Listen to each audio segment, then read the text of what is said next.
ፍርዬ በመጀመሪያ ደረጃ ዌልካም ብለናል። ዌልካም ቱ እንኳን ደህና መጣክ። ከጠፋህበት ለሳምንት ከዛ በላይ ጠፍተክ ነበረ። አሁን ደግሞ ስትመጣ እንግዲህ በሄርሜላ ጭንቀት ተይዘክ የሄርሜላ ነገር አስጨንቆ ነው አይደለ የመጣው።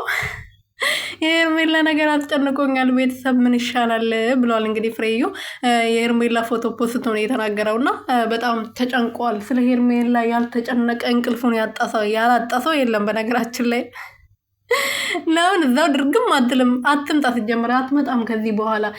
ቻናሏ ላይ ራሱ ቪዲዮ ከተጫነ 9ኛ ቀኗ ነው። አረ ፈጣሪው እንደዚህ 9 ወር 9 ዓመት አድርግልኝ የእሷ ቻናል ላይ ቪዲዮ ሳይጫን ማለት ነው። ምክንያቱም እኔ እሷን ጉዳት ነው የምፈልገው። ምክንያቱም ሩትዬ ስለጎዳቻት፣ ሩትዬ ስላሳዘነቻት፣ ሩትዬ ስለነካቻት፣ መንካት የሌለባት ሰው ስለነካች ብቻ ዘር ማዘሯ ሳይቀር ቢጠፉ ራሱ ደስ ይለኛል እኔ። ሰላም ቤተሰብ እንዴት ናችሁ? ደህና ናችሁ? እኔ ያለው እግዚአብሔር ይመስገን። በያላችሁ በሰላማችሁ ብዙ ትርፍርፍ ይበልልኝ። እንግዲህ ፍሬውን ታውቁታላችሁ፣ የሩትዬ ወንድም ነው። የአብርሃምም እንደዛው በእውነት መንገድ የሚቆም ነውና ጠፍቶ ነበረ። አሁን ደግሞ ልመለስ ምን ታስባላችሁ በማለት ባለው መሰረት በሄርሜላ ጉዳይ